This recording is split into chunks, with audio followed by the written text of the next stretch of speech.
Aujourd'hui, nous allons avoir une conversation cruciale. Je suis Cédric Watine, vous êtes sur Outils du Manager, le podcast en français sur le management le plus écouté. Crucial Conversation fait partie de mon top de lecture. Lorsque je l'ai lu il y a plus de 10 ans, il a définitivement changé ma manière de communiquer. Aussi, quand Jean-Luc Koenig m'a mis en contact avec Dagmar Toring-Riva, je n'ai pas hésité une seconde. Dans ce podcast, je vous propose de découvrir un nouvel outil de communication, un outil qui peut vous faire progresser de manière prodigieuse, que ce soit dans votre vie professionnelle ou dans votre vie privée. Au programme, comment aborder les sujets qui fâchent ? Qu'est-ce qu'une conversation cruciale ? Quelle est la différence avec un feedback ? Comment faire des reproches à son manager ? Je sais que celle-là, vous allez l'attendre. Comment gérer un pervers narcissique ? Comment négocier de meilleurs délais ? Comment parler à un collaborateur qui ne performe pas ? Vous pouvez retrouver ce sujet sur le forum pour continuer la conversation. Je vous mettrai le lien en description. Je vous rappelle aussi qu'une formation sur le 1-1 est offerte aux meilleurs participants sur le forum. Ça vous fait 2 bonnes raisons de vous y rendre. Mais sans plus attendre, place à notre conversation cruciale avec Dagmar Toring-Riva. Bonjour Dagmar, comment allez-vous ? Bonjour Cédric, je vais très bien, même dans le confinement, je vais très bien, je travaille beaucoup. Ça va, oui. Bon, vous avez beau temps en ce moment, ou est-ce que c'est comme chez nous un peu brumeux ? C'est un peu brumeux, il y a de pluie finalement après 6 semaines de plein soleil. Il pleut, donc c'est pas grave, en tout cas on peut pas sortir, on travaille. Ok, ça marche. Alors peut-être qu'on peut démarrer par votre présentation, que vous nous disiez un petit peu qui vous êtes, nous raconter un peu votre parcours, parce qu'en fait on se connaît pas très bien. Moi j'expliquerai tout à l'heure comment je vous connais de manière indirecte, mais pour les auditeurs peut-être vous pouvez expliquer un petit peu votre parcours. Oui, avec plaisir. Donc, vous avez peut-être déjà constaté qu'il y a un petit accent que vous avez noté et vous vous demandez d'où ça vient. Donc, oui, vous avez raison. Je suis allemande. Je suis née en Allemagne, à Leipzig, où j'ai passé ma jeunesse. Et après mes études qui se sont déroulées partiellement en Russie, je me suis battue pour la démocratie, pour la ouverture de murs dans la ex-RDA. Donc, j'ai un passé assez intéressante. Et peut-être pour dire un peu plus, vous voulez savoir un peu plus professionnellement aussi ? Oui, un petit peu comment vous êtes arrivé à ce que vous faites aujourd'hui, c'est toujours intéressant. Oui, très bref. Donc, en 1990, une de mes meilleures décisions de ma vie était de partir travailler pour une entreprise américaine, ce qui m'a permis de me déplacer dans les 4 coins du monde, notamment la Russie, l'Australie, l'Amérique du Sud et du Nord. Donc, j'ai travaillé dans les différents coins du monde. Et enfin, revenir en Europe en 2002. Donc, j'ai décidé de poser mes valises à Strasbourg, où j'habite aujourd'hui avec ma famille. Mon mari est l'Argentin, donc nous sommes une mélange intéressante. Et en 2009, j'ai décidé de créer notre entreprise Vital Smart France avec mon associée originaire d'Alsace, Katia Birac. Et donc, ça fait alors plus que 10 ans qu'on travaille, donc on existe, Vital Smart France. Donc, 17 ans d'expérience dans le management international pour moi et plus de 10 ans dans le conseil et la formation dans les grands groupes. D'accord, voilà, super parcours. Ok. Et donc aujourd'hui, votre activité principale, c'est Vital Smart.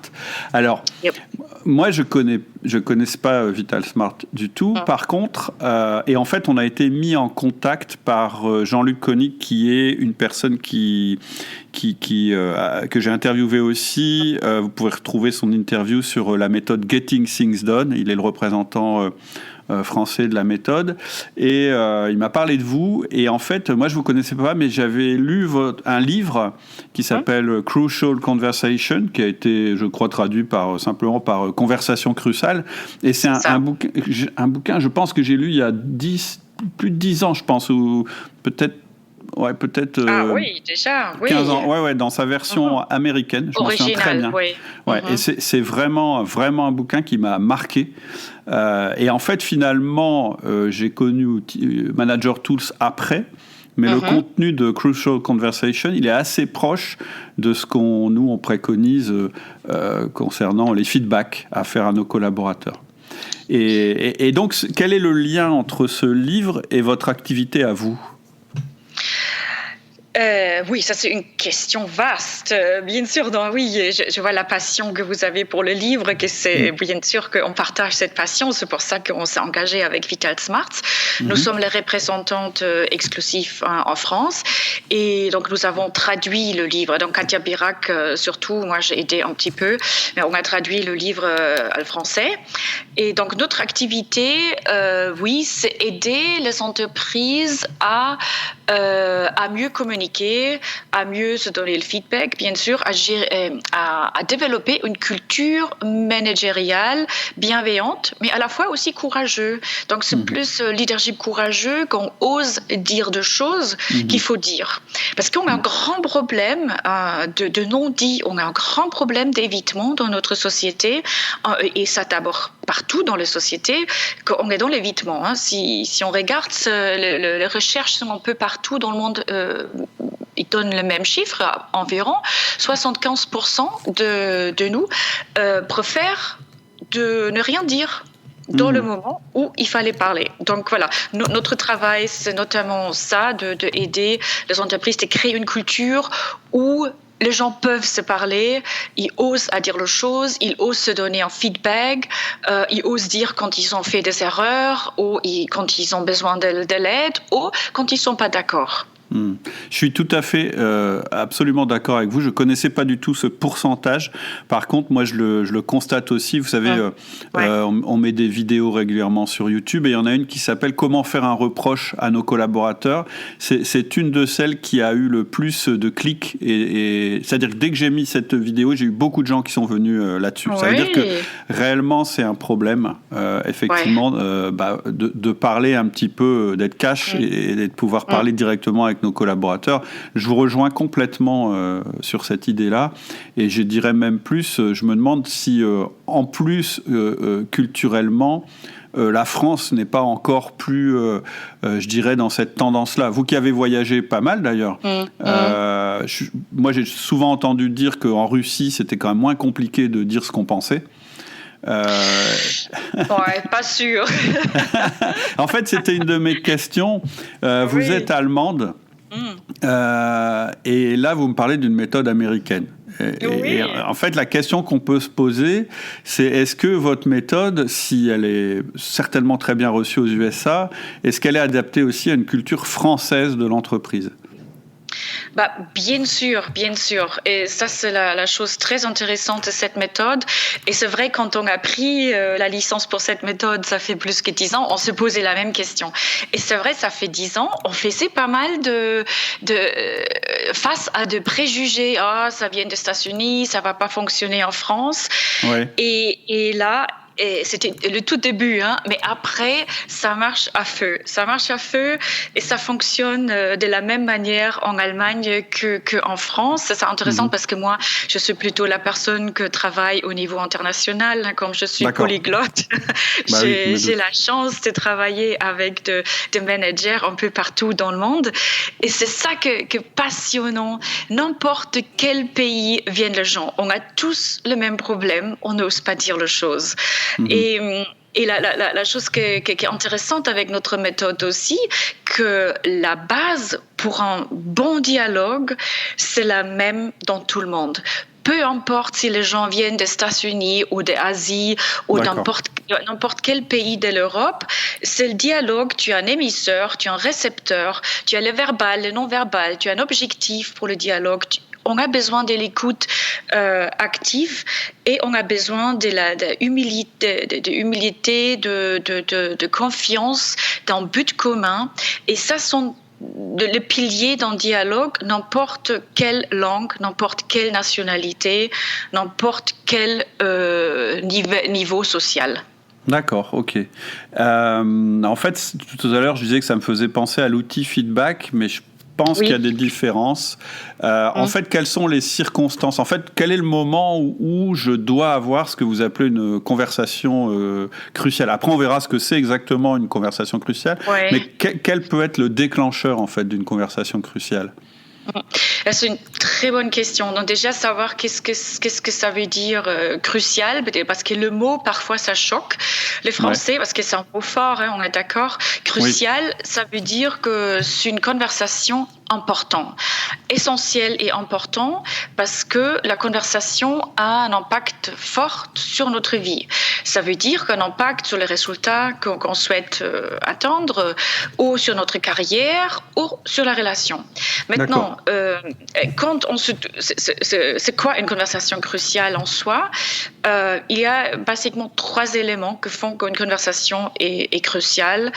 Un élément, c'est un fort enjeu.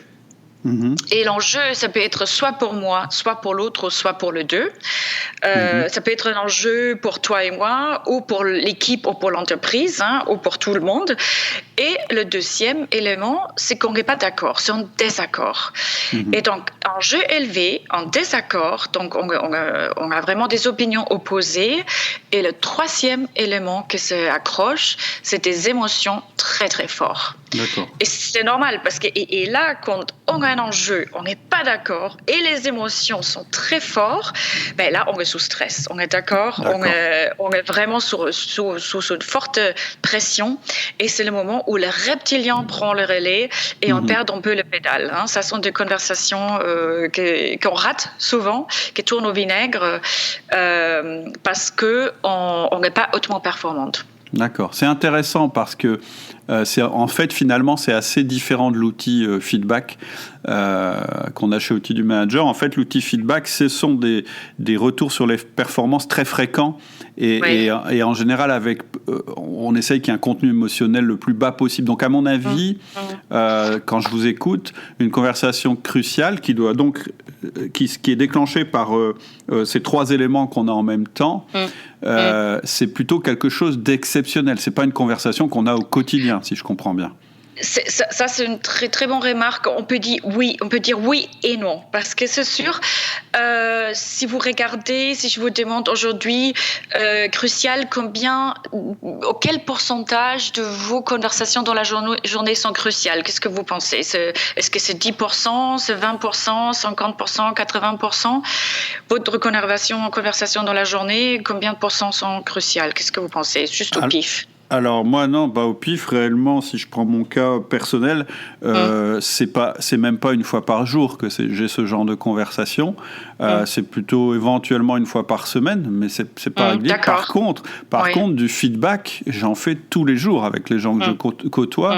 Et l'objectif du feedback, c'est justement qu'on se cale et qu'on se communique régulièrement d'une manière simple et formelle, justement pour ne pas être obligé d'avoir à ce moment-là ou trop souvent ces conversations cruciales. Donc voilà, tout à fait. Vous avez complètement raison. Voilà. 5%, vous avez complètement raison. Donc, environ, on dit, la recherche nous a dit, environ 5% de nos conversations sont cruciales. D'accord. Et ça sont les conversations qu'on rate. Et c'est là, comme je disais, qu'il y a un fort enjeu pour nous. Ouais. Par contre, si on réfléchit vraiment, même si j'ai une conversation en famille avec mon époux ou avec mes enfants, est-ce que c'est pas aussi crucial? Est-ce que chaque moment où j'ai une divergence d'opinion avec eux, est-ce que ce n'est pas aussi important? Est-ce que c'est pas aussi un moment de feedback? Et est-ce que ça n'a pas aussi un impact sur notre vie, sur notre relation? Moi, je dirais oui. Parce que bien sûr que nous, on parle des conversations cruciales parce que particulièrement dans ces conversations de 5%, notamment au travail, quand j'ai une opportunité de montrer mon leadership, il faut être hautement performante. Mais ça ne veut pas dire que dans les autres situations que vous venez de mentionner, on peut lâcher prise. Non, les mêmes techniques qu'on utilise dans ces conversations que comptent énormément pour nous, ils fonctionnent à feu dans la situation de feedback, dans une situation où je vais faire peut-être remarquer un décalage entre ce que j'attends d'un collaborateur et la réalité. Donc ça sont des astuces, des techniques qui nous aident énormément de se faire écouter, de se faire entendre par la personne en face. Et on est d'accord, en feedback, aussi par nature, on n'est pas forcément à l'aise, surtout ces feedbacks qui sont un peu délicats et difficiles parce que on veut passer un message où on ne sait pas comment l'autre va réagir. Et dans ces circonstances, c'est très utile d'avoir les techniques qui nous guident un peu, structurent un peu notre approche de feedback vers l'autre. Alors justement, je suis assez complètement d'accord avec vous, c'est-à-dire que ce genre de choses, plus ça arrive rarement, moins on est bon en général parce qu'on n'est pas entraîné, et avoir une méthode, ça aide beaucoup à directement passer sur le bon mode de communication. Peut-être que vous pouvez nous expliquer un petit peu la méthode qu'il y a autour du mot conversation cruciale. Oui, tout à fait. Et comme vous disiez, c'est extrêmement important de se préparer et structurer son retour, ce qu'on a à dire, soit dans une conversation extrêmement importante ou dans le feedback. Je dirais 50% de nos clients, ils l'utilisent pour le feedback en entreprise. Et donc, le modèle nous aide énormément. Le modèle, si je peux essayer de l'expliquer vraiment brièvement, il se divise en 3 étapes. Donc, la première étape, c'est la préparation. La deuxième étape, c'est dans la conversation. Et la troisième étape, c'est la conclusion, la fin de la conversation. Donc, la préparation, là, il faut se poser la question, quel est le vrai problème ? Parce que parfois, on est à côté de vrais sujets. On est à côté de la plaque. Parce que parfois, le problème, c'est pas seulement le sujet, mais le problème peut être au niveau plus profond, au niveau de la relation. Donc, il faut analyser bien la situation pour se centrer sur le bon sujet. Deuxième, il faut gagner clarté sur mes objectifs. Parfois, on rentre trop innocent dans une conversation, on ne sait même pas ce qu'on veut obtenir. Mais c'est pas seulement qu'est-ce que je veux obtenir moi, c'est aussi qu'est-ce que je veux pour l'autre. Qu'est-ce que je veux pour l'autre et pour notre relation. Donc là, je regarde un peu plus large, plus systémique. Troisième, enfin, je dois gérer mes émotions en séparant les faits de mes interprétations, de mes jugements et de mes conclusions. Parce que souvent, on commence les conversations avec le jugement, les interprétations, et on mélange le tout, on fait une soupe, on fait une salade. Donc, il faut vraiment bien séparer le fait de jugement. Et ça nous emmène à la deuxième étape pendant la conversation. Dans la conversation, il faut déjà savoir comment je commence bien une telle conversation. Parce que si je commence bien cette conversation, je gère les premières 30 secondes, j'ai déjà fait 80% du travail. Donc, comment je peux ouvrir le dialogue où je sais potentiellement c'est conflictuel. Donc, comment je peux ouvrir le dialogue de manière factuelle, transparente et respectueuse, d'une manière que l'autre a envie d'échanger avec moi. Après, bien sûr, que ce qu'on fait dans le dialogue, il faut repérer les signes de silence, violence. Comment prend l'autre ce que j'ai à dire? Comment il réagit? Est-ce que je note des signes de silence, de violence? Est-ce que je dois mettre la sécurité autour du dialogue? Je dois peut-être me concentrer à mettre l'autre à l'aise, parce que l'autre réagit un peu, il le prend un peu mal. Donc là, il y a des techniques pour mettre à l'aise la personne en face. Par exemple aussi, de trouver un but commun avec l'autre personne, parce que le but commun, c'est quand même la base d'un bon dialogue. Et donc, j'apprends aussi à poser de bonnes questions, rester ouverte et écouter activement le point de vue de l'autre, qui peut être complètement à l'opposé à le mien. Donc, ça, c'est très important. Et à la fin, ce qu'on oublie parfois, c'est la troisième partie, comment je dois conclure la conversation. C'est important se mettre d'accord sur ce qu'on va faire, ce que va changer, et quand on va reprendre le sujet pour savoir est-ce que notre conversation a bien fonctionné. Donc ça sont les choses, et là c'est vraiment, je dirais, la recette, c'est une bonne préparation, notamment si on sait qu'on va avoir une conversation, un feedback, un point à faire qui est difficile avec quelqu'un, il faut bien faire ses devoirs et bien se préparer et structurer ce qu'on a à dire. D'accord, très très intéressant.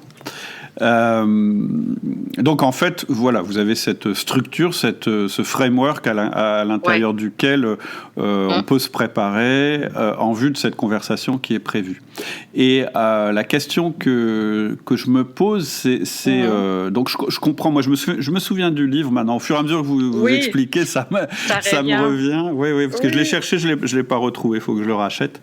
Et en fait, la question que j'ai envie de vous poser, parce que là, on est dans un contexte de manager. Les gens qui nous écoutent sont des managers, des gens qui travaillent en entreprise.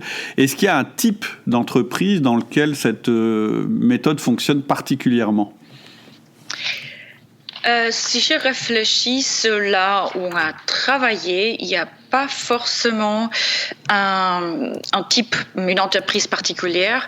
Nous travaillons avec tout type d'entreprise, de tous les tailles et secteurs, parce que vraiment notre expertise porte plus sur le comportement humain en soi, donc le secteur n'a pas d'incidence. D'accord. Ouais, c'est plutôt l'humain, et voilà, et ça s'applique à tout le monde. Oui, je dis même à l'école, professeur de l'école, tout le monde a besoin de ces techniques. Il n'y a pas de limite secteur ou de niveau social. Et du coup, je me dis, alors moi je comprends tout à fait comment on peut utiliser ce concept à titre individuel, mais en fait puisque vous me dites que vous intervenez dans les entreprises, comment vous mettez en place la méthode ? C'est-à-dire, c'est en général, vous coachez une personne ou c'est sur l'entreprise en général ? Et quand c'est dans l'entreprise, est-ce que vous avez plutôt une méthode qui part de la direction et qui va vers les managers, les salariés, c'est ce qu'on appelle la démarche top-down, ou est-ce que vous partez plutôt des salariés pour remonter vers la direction, la démarche bottom-up ? Je dirais tout ça. D'accord. En coach. C'est vrai, c'est une super méthode pour coacher les personnes, pour leur faire réfléchir, aussi peut-être rétrospective, si j'ai eu un conflit, pourquoi ça partait en cacahuète, pourquoi ça tournait au vinaigre, ou pour préparer un coachee à mieux avoir les conversations que la personne n'a pas osé aborder encore. Et si je réfléchis sur notre travail avec les différentes entreprises les dernières 10 ans, on a tout fait. Donc, on a commencé avec le PDG, et je dirais, ça c'est le cas idéal. On commence avec le PDG.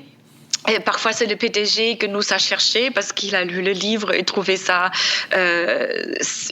passionnant. Et ça, c'était une chose qui lui tient à cœur, qu'il voulait créer une culture où les gens osent se parler en toute transparence et avec du respect. Donc, ça c'est le cas idéal. On travaille avec le PDG et son équipe, et après, on cascade.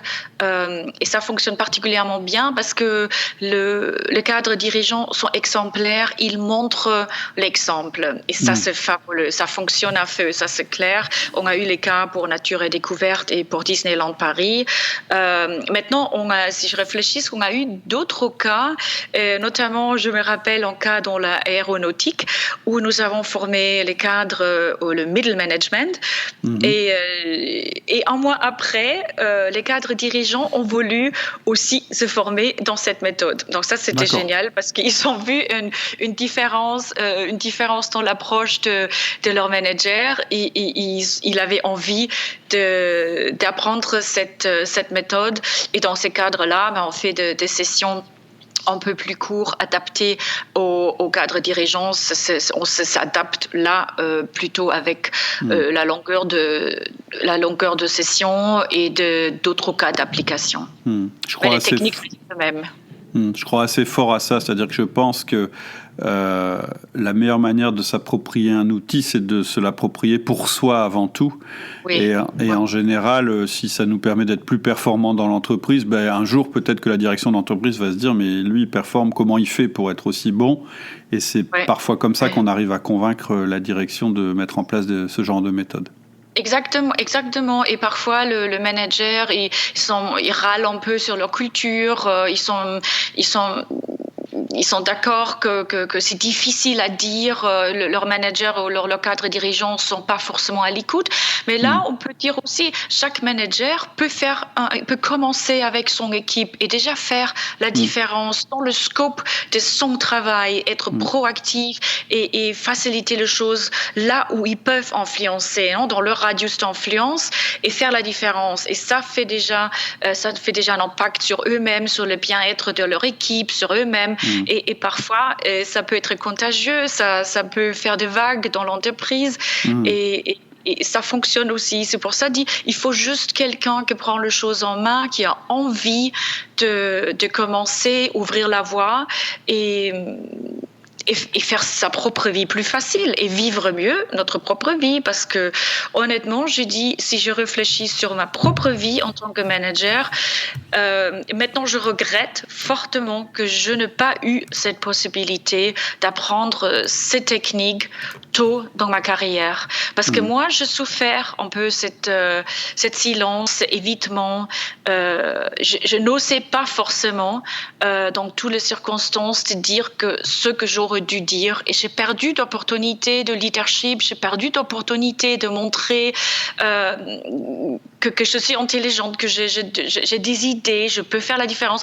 Et j'ai raté ces moments clés dans ma vie parce que aussi dans le ex-RDA, on nous a appris de ne rien dire. Parfois, c'est profondément dans notre nature. On apprend ça dès tout jeune âge. Et c'est pas facile de se battre avec ces valeurs profondément installées. Mais c'est possible. On peut l'apprendre même tardivement. Et je suis dit, c'est une chose que je tienne à cœur et je suis très passionnée.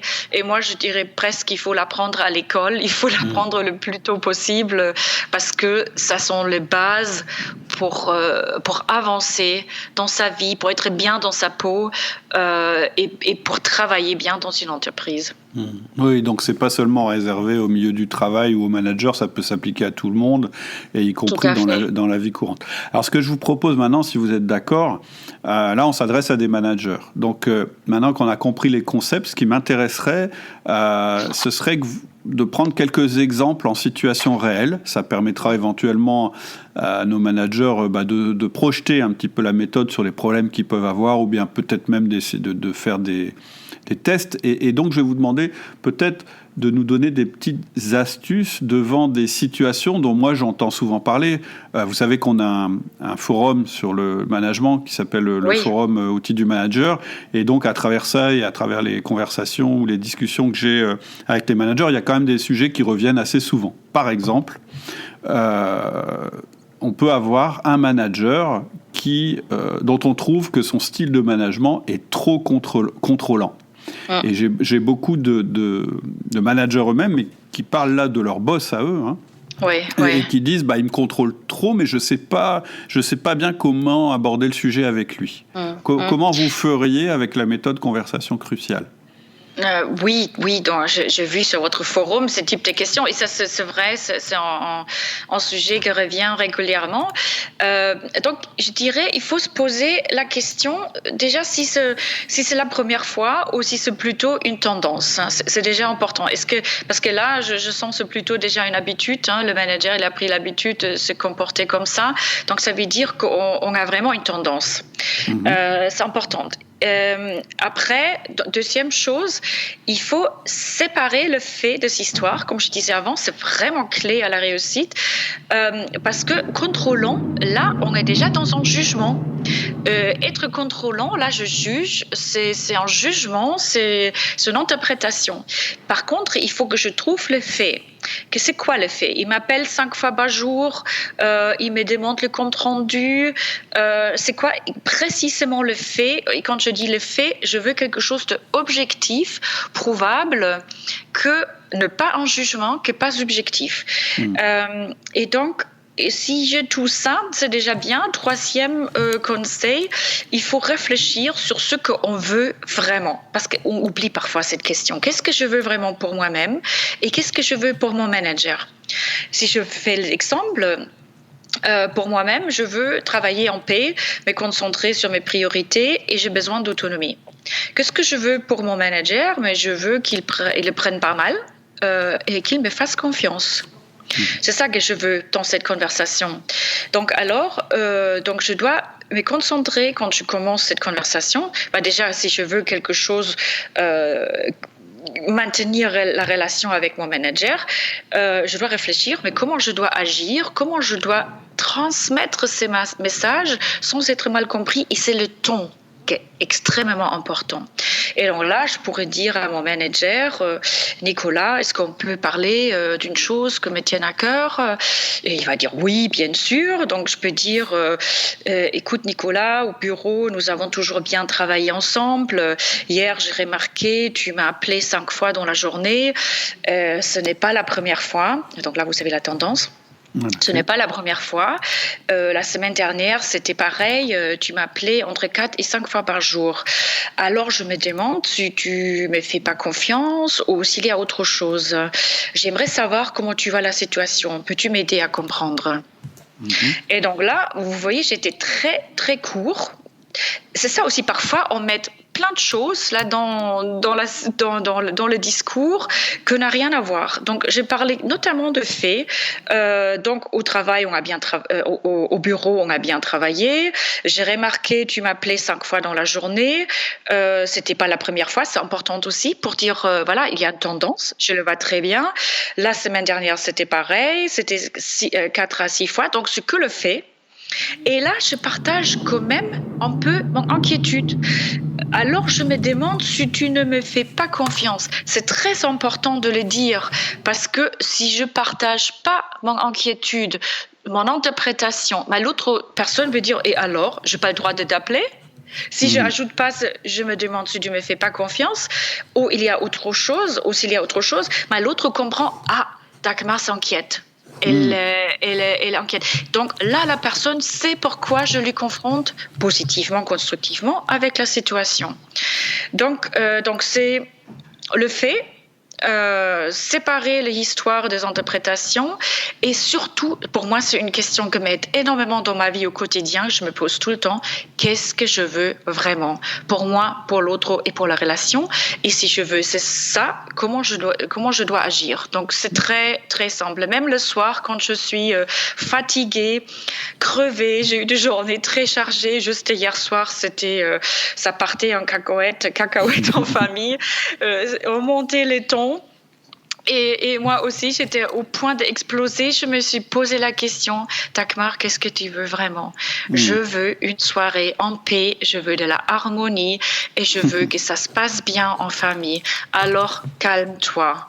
Et ça m'a aidé. Cette question me remet tout de suite dans mes chaussettes et je sais que je dois me calmer et ça change mon comportement profondément. Donc ça, c'est une de nos techniques qui fonctionne très, très bien parce que ça impacte tout de suite notre comportement.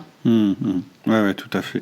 Et ce qui est intéressant aussi et qui est commun aussi avec le feedback, c'est de ne pas poser une étiquette sur la personne en disant il est hyper contrôlant en fait. Et de revenir au fait, ça c'est très très très important. Oui. Même si au départ le jugement qu'on porte, notre cerveau porte un jugement, ça veut dire quelque chose. C'est pas pour autant qu'on doit aller avec ce jugement devant la personne à qui on va parler. Il faut redécomposer ça, je suis absolument d'accord avec toi, en faits et en choses qui sont observables, prouvables et je dirais qui ne sont pas des étiquettes ou des jugements. Sinon, on refuse à la personne le fait de pouvoir évoluer. Oui, exactement. Et on oublie souvent, on vient avec beaucoup de jugements, on commence la conversation comme ça et on est étonné que l'autre n'est pas d'accord. Mais c'est logique qu'il n'est pas d'accord. C'est un jugement subjectif. Surtout que souvent, ce n'est pas un jugement positif. Donc... Tout à fait. Alors, on va monter d'un cran. Comment on peut réagir lorsqu'on a en face de soi quelqu'un qui est ce qu'on appelle, encore une fois, là, c'est un terme qui est fréquemment utilisé dans le monde du management, même si pour moi ça c'est pas forcément cette réalité-là qui est derrière, mais c'est quand même un mot qui est beaucoup utilisé, donc je vais le dire. Comment on peut réagir quand on est confronté à un pervers narcissique ? Oui. Ça, j'ai lu beaucoup d'articles sur cela et j'avais aussi quelqu'un dans les amis qui avait été confronté à un tel personnage. Mais là, je dirais tout de suite, je tire la cloche d'alarme. Comme tu viens de le dire, je dirais tout de suite, attention. Car l'expression pervers narcissique, ça correspond à une interprétation de nouveau. Et tu viens de le dire avec le contrôlant, c'est pareil. C'est pas un fait. C'est à la fois un jugement, comme tu le dis, un étiquetage. Nous, dans notre méthode, on appelle ça une forme de violence. Parce qu'on stéréotype, on colle une étiquette sur quelqu'un. Mais là aussi, mon conseil sera le même.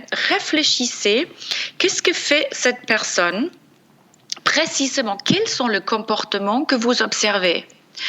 Est-ce que la personne fait des commentaires blessants ou qu'est-ce que fait cette personne que vous considérez pervers narcissique? C'est quoi le comportement? Et après, similaire que dans l'exemple avant, il faut trouver le fait. Il faut trouver le fait. Et deuxième, je dirais aussi, gérer ses émotions. Et là, je peux peut-être aussi questionner mes interprétations. Donc, peut-être, disons, la personne a peut-être utilisé de remarques blessantes à plusieurs reprises. Et là, je peux m'aider à gérer mes émotions d'une manière que je cherche différentes interprétations. Pourquoi une personne pourrait se comporter comme ça? La première explication, mais peut-être son pervers narcissique. Voilà. Deuxième, la personne peut-être trouve ses commentaires drôles ou la personne a des problèmes personnels. Et quatrième interprétation, peut-être la personne est maladroite, ne réalise pas du tout comme elle est perçue. Et interprétation 5, la personne a des problèmes psychologiques. Et souvent, c'est le cas. Donc, je dois faire ce travail sur moi en avant. Parce que si j'ai cette perception que c'est une personne perverse, là, je suis bien évidemment blessée, je suis négative. Parfois, on a même des sensations de haine. Hein. Et donc, avec ces sensations, je ne peux pas avoir une conversation cruciale. Je peux même pas donner un feedback. Donc, forcément, je dois travailler sur moi et faire ce travail sur mes interprétations parce que je laisse un peu d'espace à la doute. Et quand je dis « mais peut-être la personne a un problème, ou elle est maladroite, ou elle ne se rend pas compte comme elle est perçue », je suis déjà un peu moins négatif.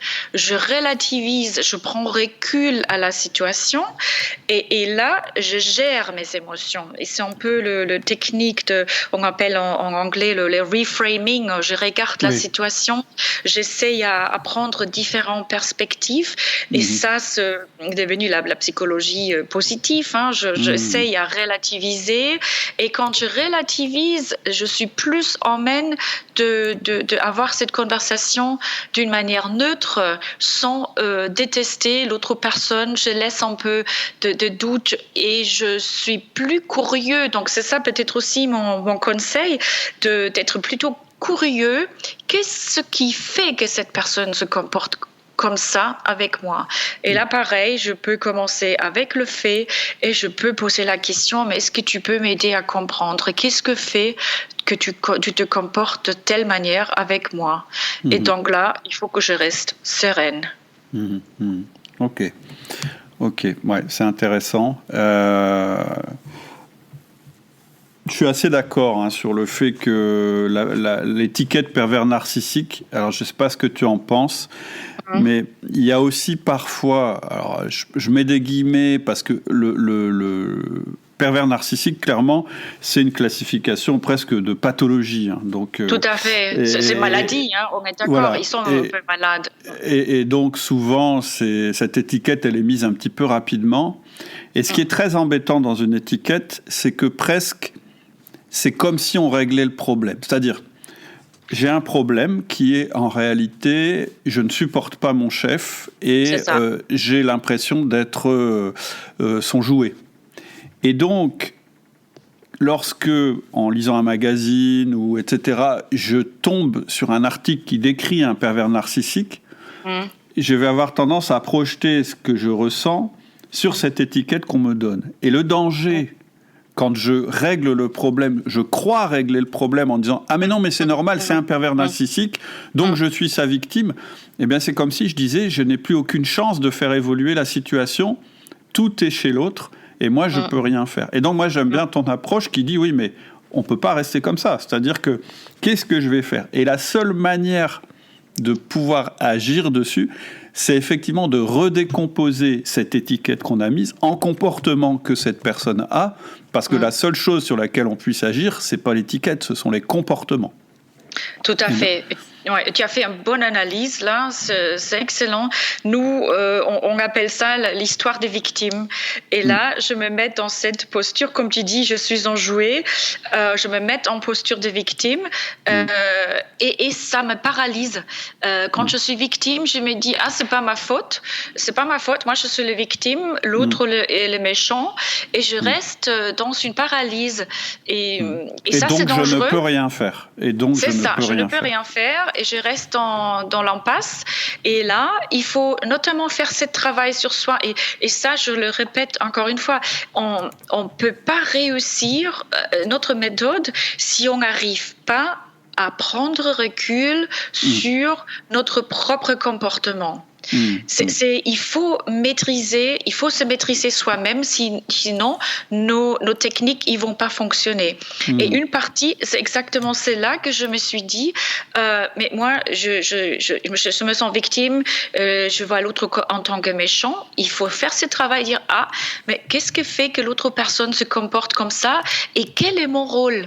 Quel est mon rôle dans cette situation ? Et même si je ne suis peut-être pas à la cause du problème, peut-être j'ai contribué inconsciemment à cette situation. Peut-être je tolérais un certain comportement que j'aurais pas dû tolérer. Et peut-être je tolérais ça trop longtemps et maintenant c'est le temps que j'ai dit quelque chose. Et je peux dire à la personne, écoute Thomas, il faut qu'on parle, j'aurais dû dire quelque chose déjà plus tôt, mais j'ai constaté que, etc. Donc j'ai constaté que tu fais ça et ça. Je me demande pourquoi on est là, ça me blesse vraiment. Je suis mal à l'aise dans notre relation de travail. Comment tu vois les choses ? Donc, doucement, on commence. Il n'est jamais trop tard. Il faut oser aborder ce sujet et prendre les choses en main, sortir de cette posture de victime et aller au dialogue. Si on fait ce travail, si on prend son rôle, parce qu'on a joué un rôle, il faut l'avouer, et prendre les choses en main, on peut toujours faire la différence. Tout à fait. Ok, donc ça, c'est des gros sujets. Après, il y a des sujets plus, je dirais, on va dire, plus prosaïques et plus réguliers dans l'entreprise. Qu'est-ce que tu conseillerais à quelqu'un qui trouve que son boss lui impose des délais trop courts ?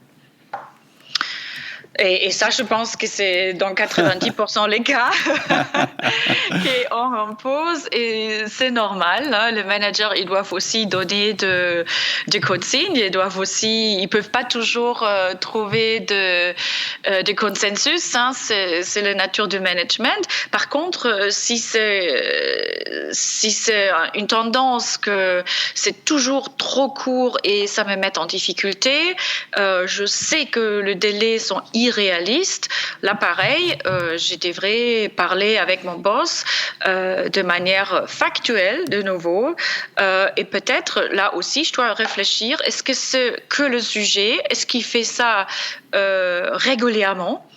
Est-ce qu'il y a une tendance qu'il me surpasse régulièrement, il ne me demande pas mon avis, et ça sont des délais irréalistes desquels je me trouve dans la difficulté, je suis en burn-out, mon équipe aussi, mais là, c'est vraiment le temps que je parle avec mon chef et j'ai dit, écoute, est-ce qu'on peut parler d'une chose ? J'ai constaté cette semaine, tu m'as donné un deadline que je trouve que je ne peux pas tenir et ce n'est pas la première fois, on a eu le même souci le mois avant et la data, je dois être très précise. Ça m'inquiète parce que ça impacte sur moi, sur mon équipe. On ne peut pas livrer la qualité attendue. Je crains que on va avoir de problèmes de qualité ou de délai, on ne va pas livrer, ou on ne peut pas respecter le délai. Ou j'ai des problèmes de malades dans mon équipe parce qu'ils se mettent en arrêt de maladie long terme, etc. Donc, je peux expliquer le raison et dire, voilà, je suis inquiète, j'aimerais parler avec toi. Déjà, comment tu vois les choses ? Et donc, doucement, et là de nouveau, qu'est-ce que je veux vraiment ? Je veux que mon boss ne prend pas mal ce que je veux lui dire. Qu'est-ce que je veux ? Qu'on travaille efficacement ensemble, qu'on travaille peut-être mieux ensemble. Je veux qu'on ait confiance tous les deux. Donc, si je veux ça, mon ton dans le dialogue, je ne peux pas faire d'accusations, de reproches. Il faut que je sois factuelle. J'explique bien pourquoi je suis inquiète, pourquoi je pense que le délai sont intenables et chercher un accord et dire mais qu'est-ce qu'on peut négocier ? Est-ce que je peux avoir plus de ressources ? Est-ce que peut-être 80% de qualité c'est peut-être suffisant, peut-être on est trop exigeant, donc chercher des solutions. Et quand je suis force de proposition, et je reste factuelle, je ne dis pas tu es en contrôlant ou tu m'imposes toujours de délai. Quand je commence comme ça, mais ça va tourner au vinaigre. C'est sûr. Et si je peux ajouter une pierre à l'édifice, tu sais que chez Outils du Manager, on utilise pas mal le modèle DISC, DISC, dominant, influent, stable, consciencieux. Et cette question-là, on l'a assez souvent. Et parfois, en fait, quand on parle de délai trop court, la conversation est intéressante parce que les types de communication de l'un et l'autre sont différents. Je t'explique. C'est-à-dire, et tu l'as évoqué en parlant de qualité, quand tu as dit on peut peut-être baisser le niveau de qualité pour obtenir le délai. Si tu as un chef qui est dominant, il va vouloir toujours des délais courts, parce que lui, il évalue la performance du travail au moment où le travail est terminé. C'est ça son critère. Alors que toi, par exemple, tu es quelqu'un qui est plutôt consciencieux. Et donc, pour toi, il faut absolument que tout soit parfait. Et donc, quand ton boss te dit « il faut que tu termines ça pour vendredi », toi, tu entends « il faut que je fasse les choses avec mon critère qui est la perfection pour vendredi, et donc c'est impossible ». Alors que quelquefois, si tu rencontres ton boss et que tu discutes avec lui, tu te rends compte que pour lui, la qualité est moins importante que pour toi. Et donc, en réalité, finalement, ce qu'il te demande, c'est un travail qui, pour toi, te paraît imparfait. Et donc, la conversation est importante. Oui, ça fait un vrai plaisir de travailler avec toi parce que tu fais une super analyse et là aussi c'est très complémentaire à notre modèle conversation cruciale de nouveau parce que la réalité qu'on a deux types différents, comme on dit le dominant et les consciencieux. Si on arrive à dialoguer en toute transparence et avec de respect, on parle vrai, on remplit ce qu'on nous on appelle l'espace des sens partagés, c'est le champ de dialogue.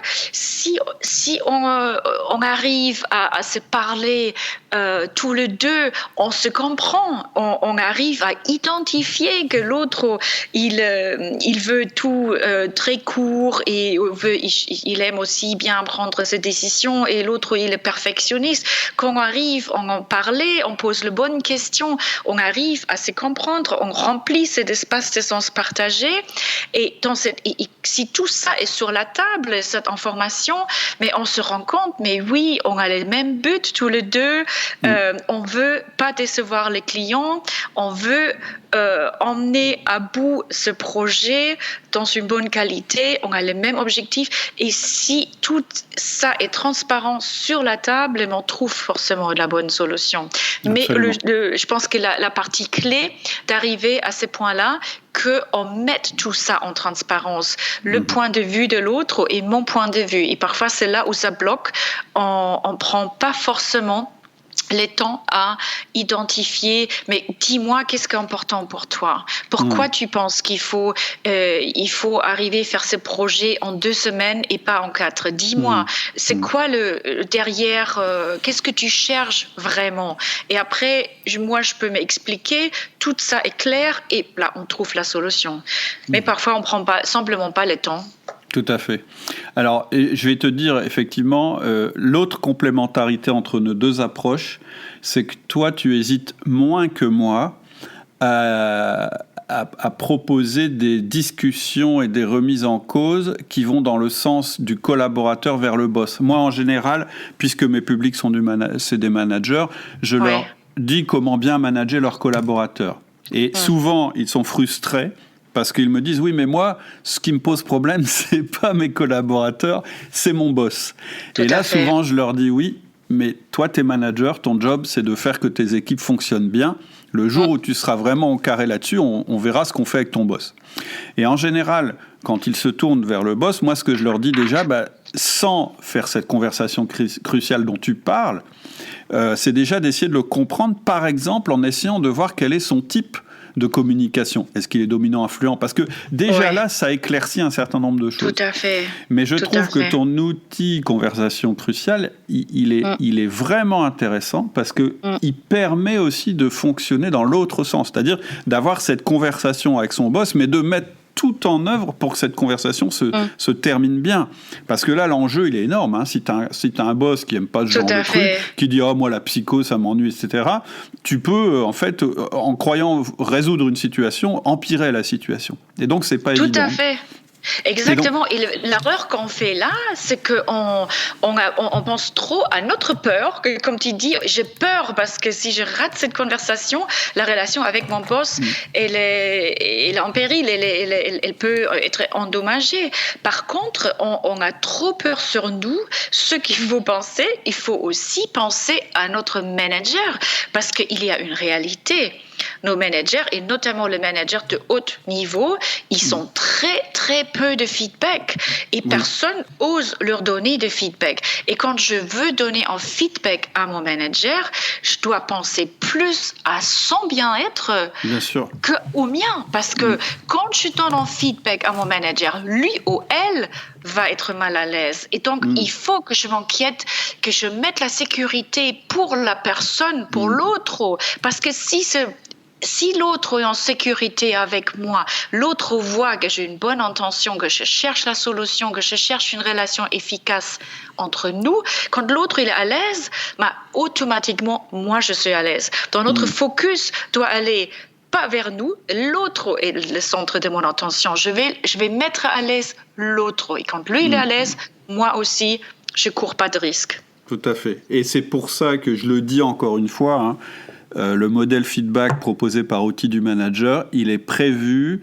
top-down, c'est-à-dire c'est un modèle de feedback qui est prévu pour faire des remarques à nos collaborateurs ou éventuellement à nos collègues. Il n'est pas prévu, et je le redis parce que souvent j'ai l'erreur, j'ai des questions sur le forum où on me dit mais j'ai voulu faire un feedback à mon boss en utilisant ton modèle, mais mon modèle il n'est pas fait pour ça parce qu'il manque justement ce que tu viens de dire et qui est extrêmement important, c'est de le faire presque pour faire progresser notre... C'est-à-dire que l'intention, elle est différente, le sens est différent. Et donc, il faut faire attention. Le modèle que nous, on propose, il n'est pas destiné à ça. Alors que celui dont tu parles, il me paraît beaucoup plus adapté.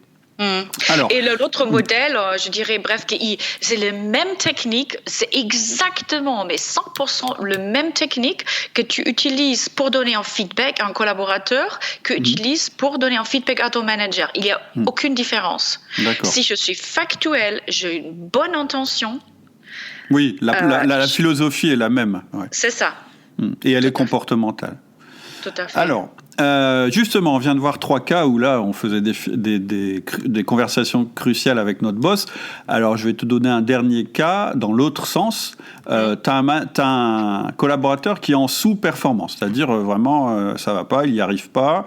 Et toi, tu es son manager. Comment tu vas utiliser la conversation cruciale pour t'adresser à ce collaborateur ?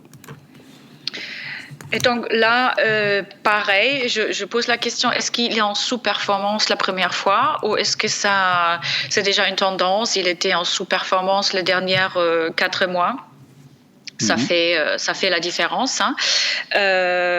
Et quand je dis sous-performance, qu'est-ce que ça veut dire? Est-ce que j'ai la preuve? Est-ce que je peux dire qu'il est en dessous de performance? Il reste 30% en dessous de ses objectifs? Ou c'est quoi précisément? Parce que là, pareil, il me faut le fait. Factuel. Le fait, exactement, et aussi depuis quand.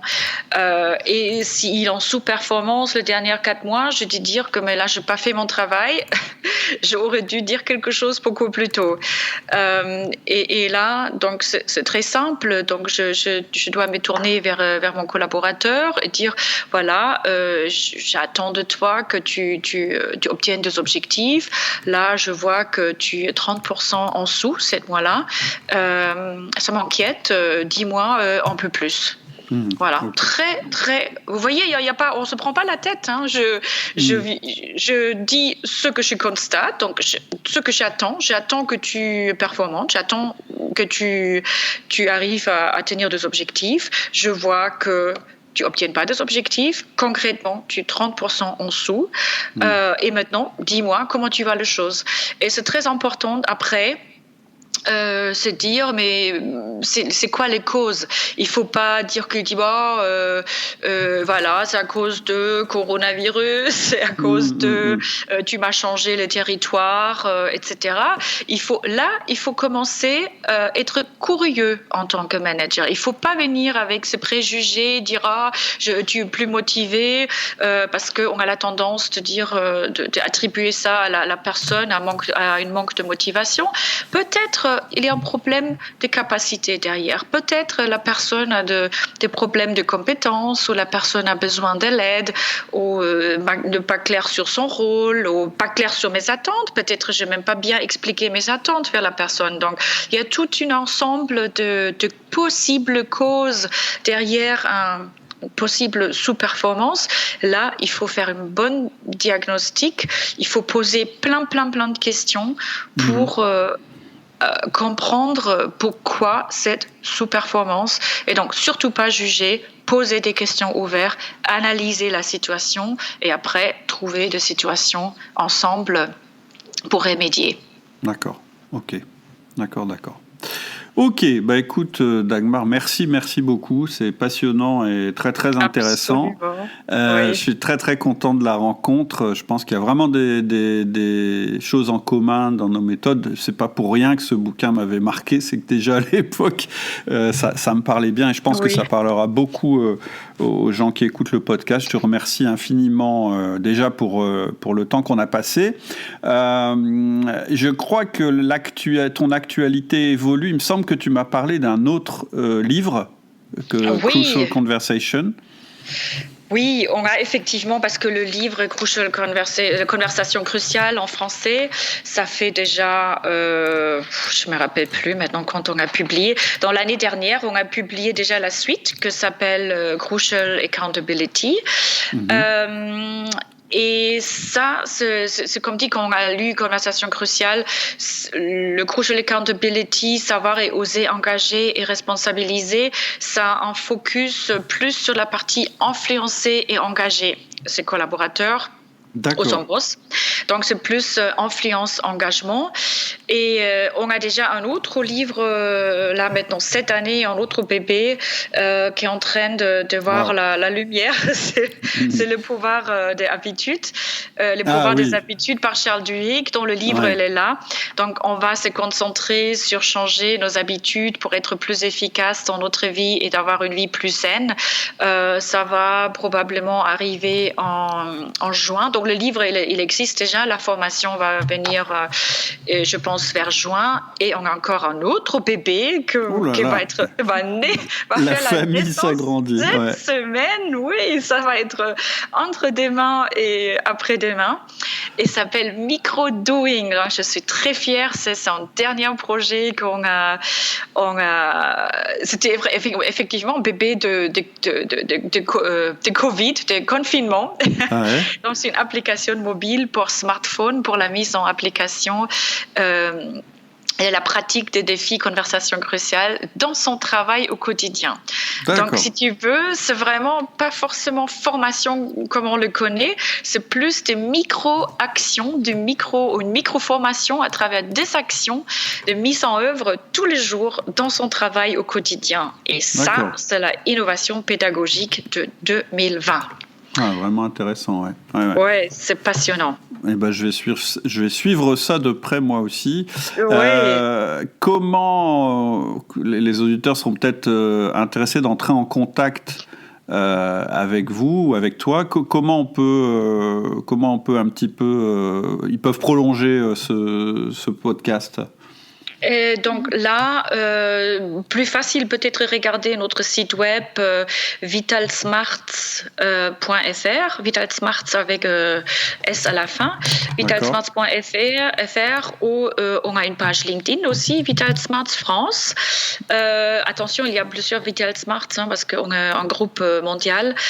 Donc Vitalsmarts France, ou si vous voulez échanger avec moi-même, donc c'est Dagmar, c'est le prénom, Doring-Riva, donc là, sur LinkedIn.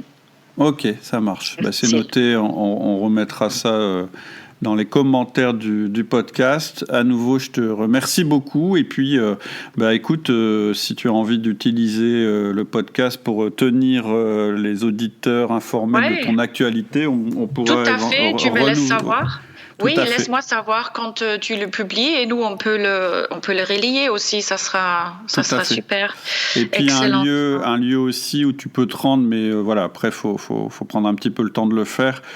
C'est le forum Outils du Manager, parce qu'en fait, à chaque fois que je sors un podcast, je crée un fil de conversation sur le forum. Et souvent, j'ai des questions des auditeurs qu'ils posent sur le forum, et l'idéal c'est que ce soit la personne que tu puisses répondre en direct si tu as envie. Alors après, je sais qu'on est parfois très occupé, mais je te donnerai le lien du fil de conversation. Ah oui, non, je suis ravie de suivre cette forum, et je suis ravie de suivre des mailings et des podcasts, parce que je viens de le découvrir de mon côté et je trouve ça génial. Bon. Et même nous, quand on est experts, moi comme toi, il y a toujours des choses qu'on a oubliées, on peut apprendre, c'est passionnant. C'est ça c'est un sujet sans limite. C'est ça qui est intéressant. Exactement. On n'arrive jamais à tout savoir là, c'est sûr et certain. Donc merci, un grand merci Cédric. C'était un vrai plaisir. Restons en contact. Plaisir partagé. À bientôt. Très bonne semaine. À très bientôt. Au revoir. Au revoir. Voilà, c'est tout pour aujourd'hui. J'espère que ça vous a plu autant qu'à moi. J'espère aussi que ça vous a donné envie d'expérimenter de nouvelles choses dans le cadre de votre management, ou peut-être simplement d'en discuter avec d'autres managers qui ont la même envie que vous d'améliorer leur pratique du management. Si vous voulez échanger avec nous, si vous voulez discuter de ce que vous venez d'entendre dans le podcast, je vous invite sur le forum. Le forum Outils du Manager, c'est un lieu d'échange, c'est une communauté très simple et gratuite qui vous permet, avec d'autres managers, d'échanger, de discuter, de vous entraider autour du thème du management, de l'organisation personnelle et de la communication personnelle. Je vous donne l'adresse, c'est tout simple, vous tapez dans votre navigateur de recherche forum.outildumanager.com. Il suffit de vous inscrire pour commencer à échanger. Et le petit plus, c'est qu'actuellement, si vous êtes actif sur le forum, vous avez accès à une formation au management totalement gratuite. Je vous laisse découvrir ça sur le forum Outils du Manager. À bientôt.